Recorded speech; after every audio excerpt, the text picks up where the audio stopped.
Good afternoon and welcome to James Franklin's press conference. Just a reminder to turn your cell phones to vibrate, off, or mute.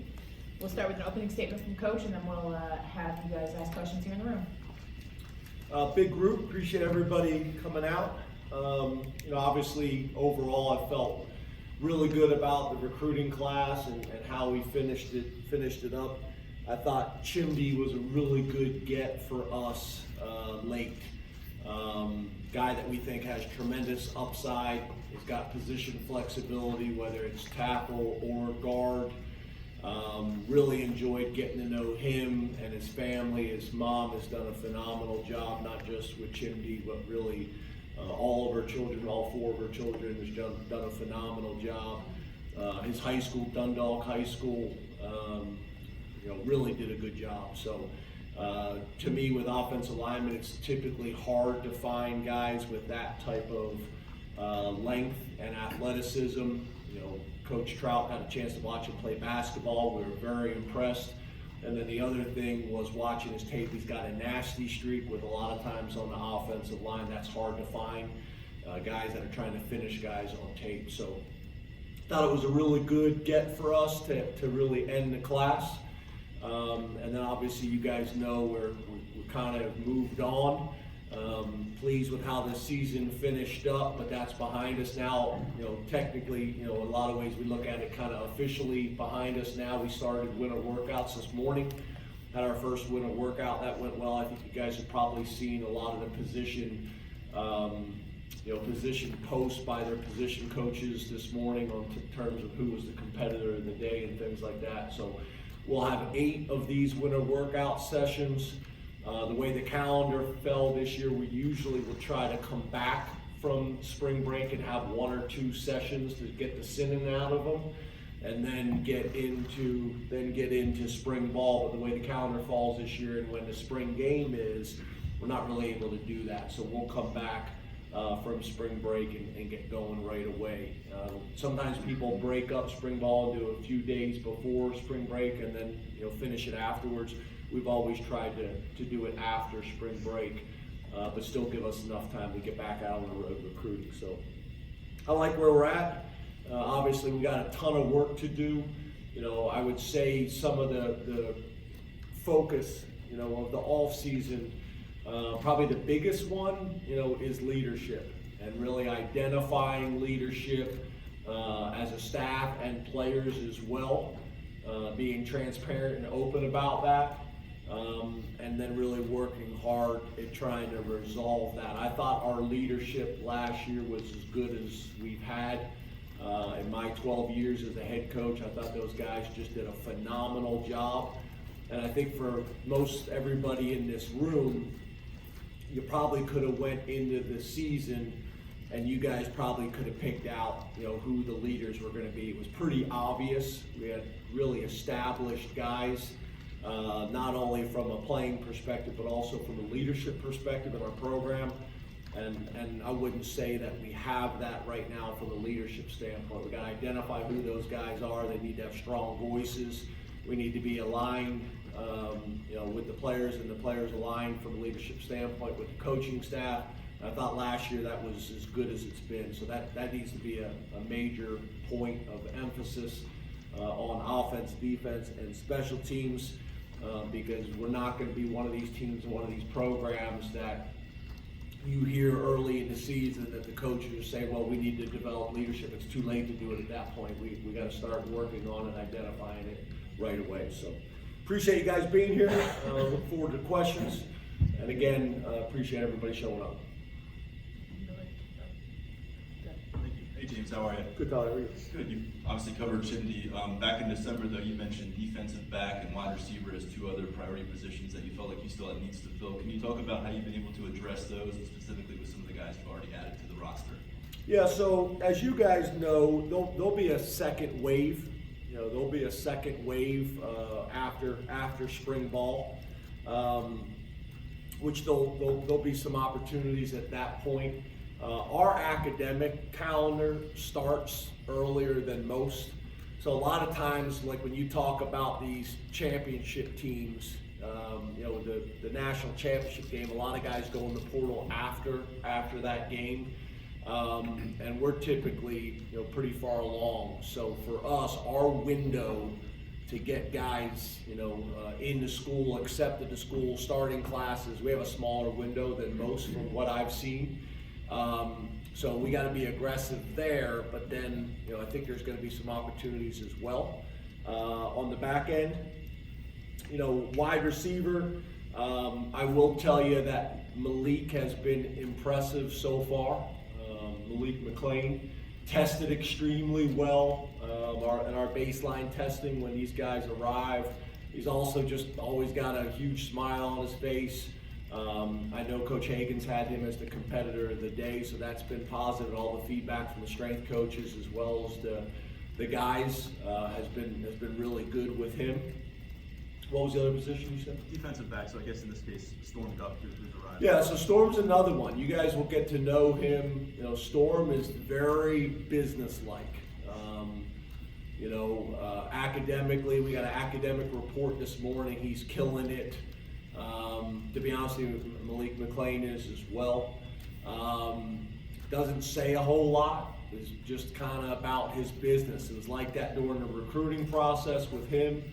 And he's been that way since he's shown up on campus. Everybody's been really impressed. We've been fortunate that the guys that we have gone into the transfer portal have been really good fits culturally. If you look the last couple of years, and so far it seems to be the same way with these two guys, and that's from hearing from our academic staff, hearing from their peers, the players, as well as the strength staff, and then early indication. It's just one day, but today was pretty good. And his testing numbers were really good in the baseline testing as well. Malik? Hey Coach, how are you? Good. How are you? Good. Two quick ones for me about national impact. When you think about playing in the Rose Bowl, we talked a lot about what a tool this could be for this program. Getting out to the West Coast and kind of showing off what Penn State is. Are recruits asking about the Rose Bowl experience? Are they interested in that? Then also this week you have Miles Sanders playing in a Super Bowl. How big is that for the program in terms of being able to point to a guy and say, look, he could go win a Super Bowl? Yeah, I'm not going to bring up the statistic that you guys love about the Super Bowl. I won't bring that one. But yeah, Miles has been awesome, and we're very proud of him. He's done really well, not just on the field and being an impact player for the Eagles, but really how he's represented himself off the field as well.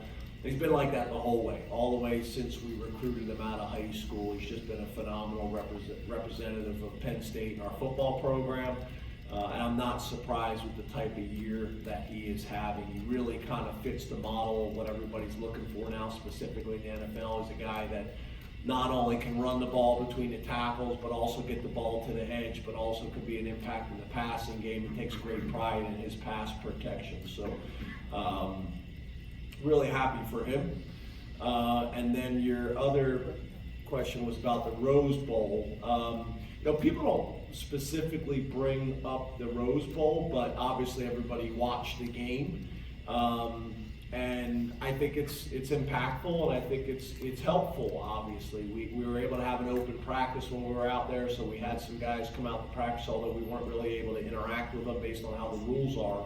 I do think that was helpful. We had a young man that actually just flew out from a junior day that was at the practice, so that helps.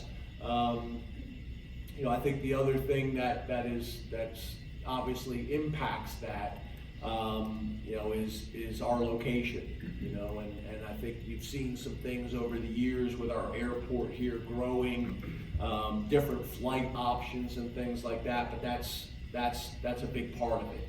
The more flight options and the more flight opportunities to come right into State College is helpful. And then obviously, some of the other areas, Philadelphia, Pittsburgh, Harrisburg is important too, but that's probably as big of a factor as anything in terms of national recruiting. Mark? James, with respect to leadership, you're so young at quarterback. How do you see that developing at that position? And do you enter winter workouts with a specific pecking order, or is there a clean slate from last season? Yeah, I think obviously across the board, we would say that there is a clean slate to a degree, that there's going to be competition kind of across the board at all these positions. But as you know, we're going to have to put somebody out there first. based on how the season ended and Drew's role last year, then that would be him. But we're going to need both of those guys, specifically Pravula and Allard. It's too early to speak on Smollett, but we're going to need both of those guys not only competing, but also taking on a significant leadership role. Again, no one cares that they're young, they're in that position.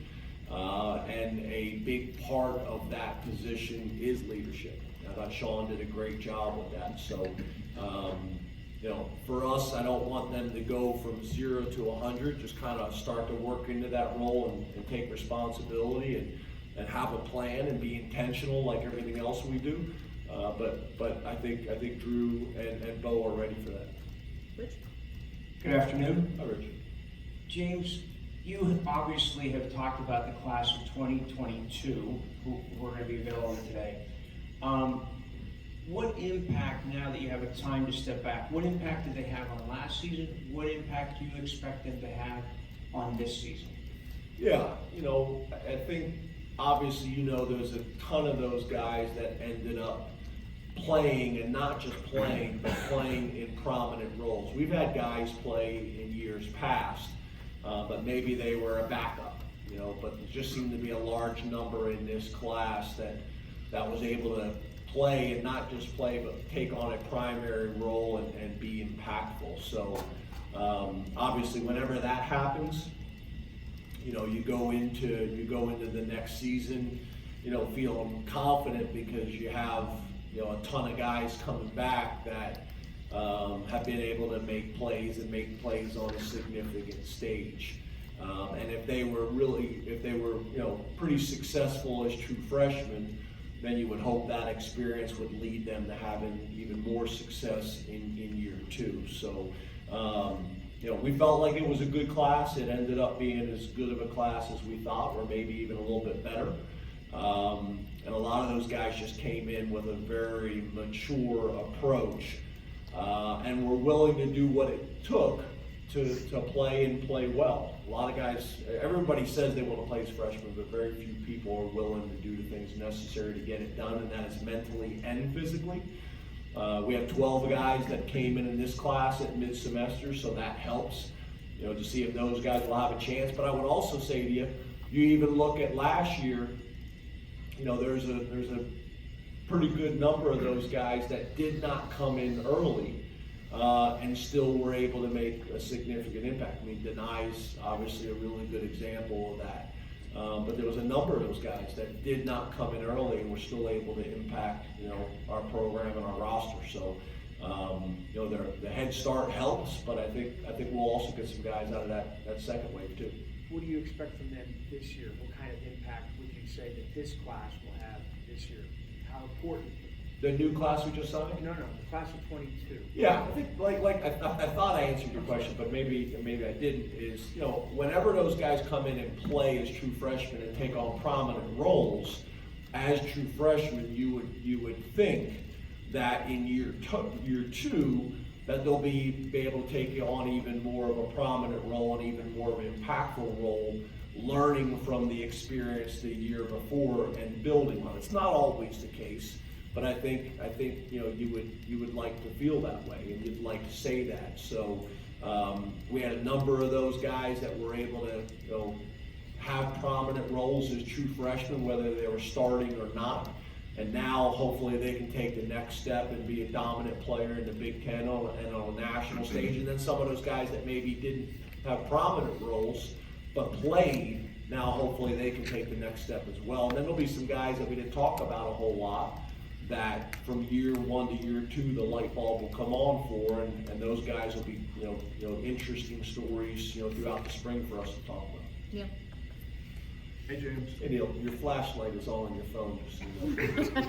I have no idea how to shut it off. It's the button that looks Audrey will help like, me it's a eventually. button that looks like a flashlight. You touch that turns it on and off. You're confusing me. Yeah, sorry. Piggybacking on Mark's question, with how young you're going to be at quarterback, are you comfortable with that? Is the transfer portal door closed in that, or can you bring in somebody who, you know, at whatever level had some experience, just as an insurance policy with, with all the parts that you guys have and how highly you'll be ranked this year? Just curious. Yeah, in a perfect world, you'd love to have, obviously a little bit more, experience and a little bit more age in that room. But at the end of the day, it's about talent, and I think we're talented in that room. I think the challenge of the transfer portal, I think you can do it, and I think there's some options that we can look at and are still open to. But I wouldn't say, based on how that room looks, that maybe it's attractive to a lot of the quarterbacks out there that we would want to bring in. So we'll see how that thing plays out, but you never know. We'd be open, obviously, in every single position to try to bring in some guys in. Coach, what went into your decision to make a change at receivers coach, and then what made you make the choice you ultimately did when it was time to make that new hire? Yeah, as you guys know, I try to share as much as I possibly can with you guys that I think is appropriate. I don't necessarily think that is appropriate in this setting. But I will tell you, our excitement for Marcus Hagans, is really high. If you look at his resume, he's got a really good resume. When you talk to, whether it's NFL head coaches, if you talk to college head coaches, if you talk to search firms and things like that, a guy that played quarterback at a high level for really good coaches in a complicated West Coast system, played wide receiver in college and quarterback in college, played 5 years a wide receiver in the NFL, and then 11 years at his alma mater and beloved there. I mean, everybody you talk to just loves Marcus. And to be honest with you, very similar in how Coach Poindexter is people feel about Coach Poindexter. And then having Coach Poindexter on my staff, and I think you guys know how I feel about him and his family, and for them and for him specifically to vouch for Marcus and the family, that carried a lot of weight. And then you go through the interview process. We talked to a good number of guys, and it just became obvious that this was the guy that we needed to bring into our room and kind of within our family.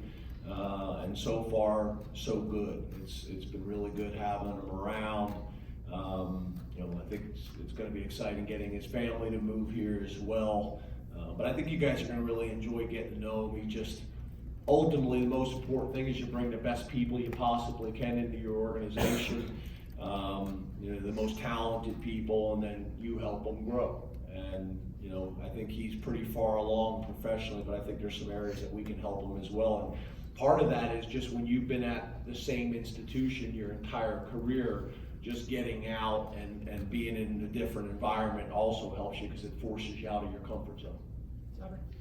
James, how has the rest of the wide receiver room responded to you guys adding Malik?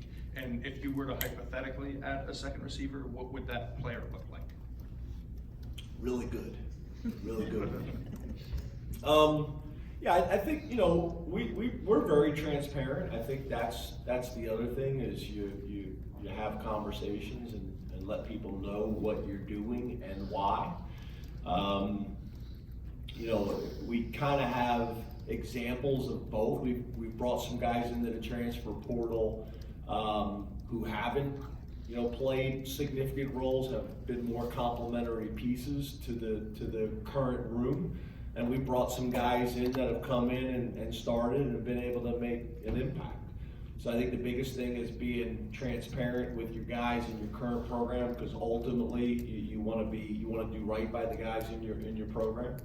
But to me, we also have a responsibility to all the guys on the team and all the positions to go out and try to bring as much talent in as we possibly can. Iron sharpens iron in practice every single day, and it's going to put us in the best position to achieve our goals. So, we also talk to those transfers when they come in about how to do that, how to adjust to Penn State, be respectful of the vets in the room, and then start trying to kind of feel your path. But you don't need to come in kind of with your guns blazing and gradually kind of work into that role and that position. Malik's a very mature kid. He's, like I said earlier, he's always got a smile on his face. So I think he's been received really well. Both, really all four of those guys have been, but specifically him and Storm have been received really well. The two specialists we brought in, that's a little bit different situation, a little bit like the quarterback discussion we had. You're bringing in some veterans in the room that have kicked in games before. And allow maybe some of the younger players either time to develop or to compete with them and take the job. But so far, so good, all the feedback that I've got. Where were we, Mike? Hi, James. Hey, Mike. Last July, you had that deal where the players brought in the guy to talk to about unionization issues. And a person, looking at that from the outside could maybe have thought that was potentially divisive. Apparently it wasn't. Why do you think it wasn't, and what did you do to sort of manage that situation? Yeah, I think the biggest thing in anything is communication. Is communication. So having some very honest, thoughtful conversations from both sides in both directions. I think ultimately the way that thing played out is I think there could have been a little bit better communication, obviously, but once we were able to, I think Sean and others realized that ultimately I want what's best for them. I want what's best for our program. I want what's best for college football. And I want what's best for student athletes. I truly do. And we were able to have some really good conversations. And I think the other thing that became obvious was also that I wanted to make sure that they were protected too. These things are challenging, they're difficult conversations to have, but I think they're important. And the way I describe it a little bit on a team, whether it's a very challenging morning workout or whether it's a potentially divisive conversation, a team and a family are very similar. Every time you get through some type of adversity, whether it's a challenging physical thing like a winter workout, like a morning workout, or whether it is a tough topic that you need to work through together. Every time you get through those things as a family, every time you get through those things as a team, it brings you closer together. And we were able to take a challenging topic and subject matter and work through it. And I think in a lot of ways it probably helped us. Audrey? James, going back to Marcus Higgins for a second, what's the benefit when you bring in a guy like that in terms of Marcus the recruiter, with being so well connected in Virginia, his home state, and it's a state that's you guys have done a really nice job in as well. What's the benefit of that? Yeah, I think that factors in, right? I've always been a believer all the way back to my first staff. I remember talking to David Williams about this at Vanderbilt, all the way back to my first staff, that everybody has to do both and do both at a high level. You have to be able to coach, and you have to be able to recruit. And some staffs are built where this guy's only going to coach and not recruit, or this guy is going to be the recruiter and maybe not to coach. And I've never believed that. I believe, your staff, you need to put it together where everybody is pulling their weight in both areas. And then obviously, we have to take advantage of people's strengths and backgrounds. So obviously we'll have, Marcus recruiting in Virginia, and that state has been very good to us. So we'll continue to do that, but obviously Marcus is gonna have to take on some other responsibilities too besides Virginia. But that factors into it, there's no doubt about it. I think if we can hire people that are from the footprint, it helps with the transition, where if you hire somebody that's got no experience in the footprint, and it takes them a year to get comfortable or to build those types of relationships, then you don't get the return on your investment, maybe as early as you hope. Two more, we'll go Corey and we'll go Daniel. James, will it be feasible to have an early signing period once we get to 2024 and there's a 12-team playoff? Could you imagine preparing for playoff games in December while you've got to finish up early signing period? Yeah, I think that's a fair point. I guess, and I think you guys have heard me say this before. I was a big believer in the first model that we recommended when I was in the SEC, and that the early signing period was only that.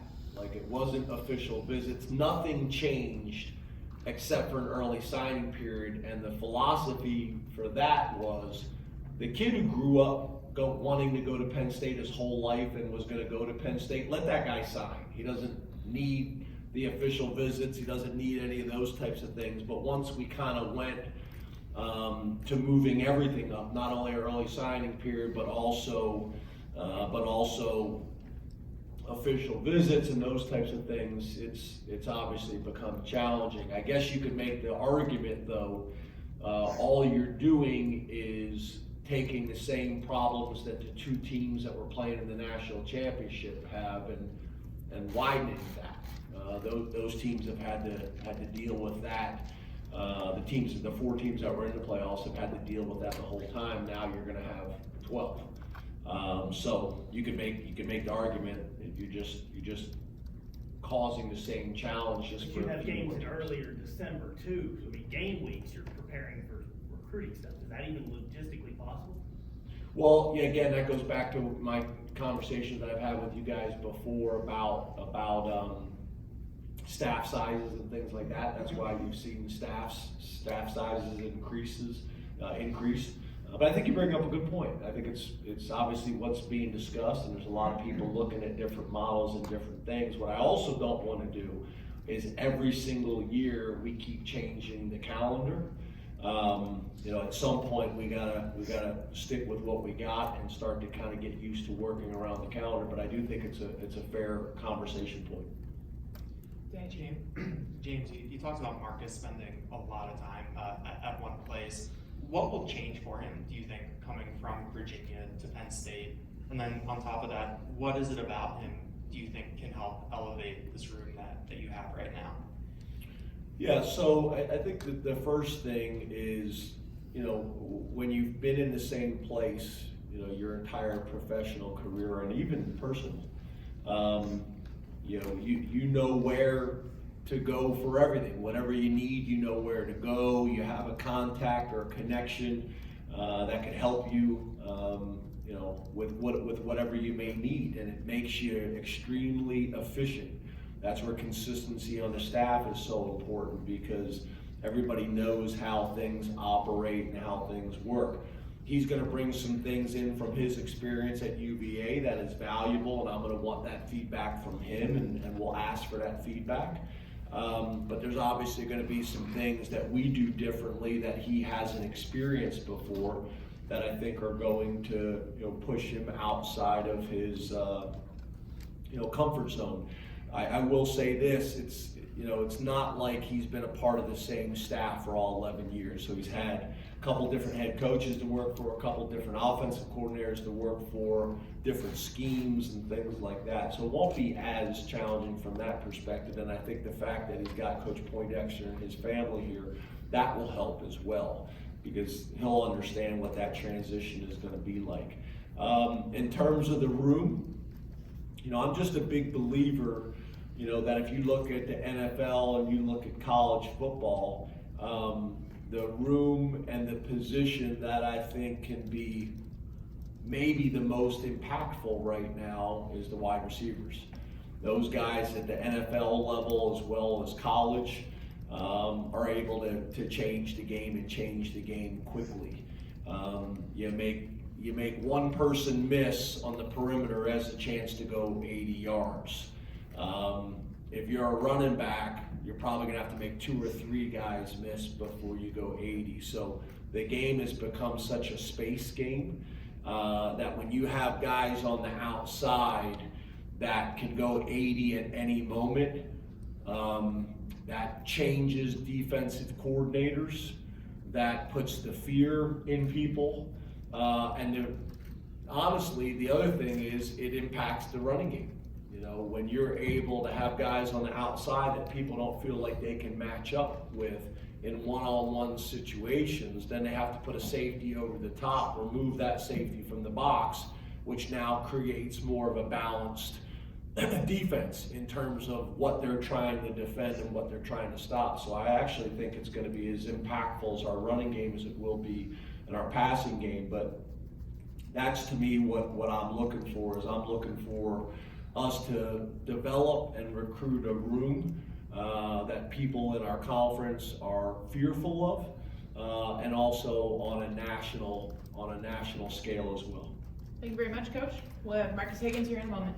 Thanks, guys. Have a great day. Thank you.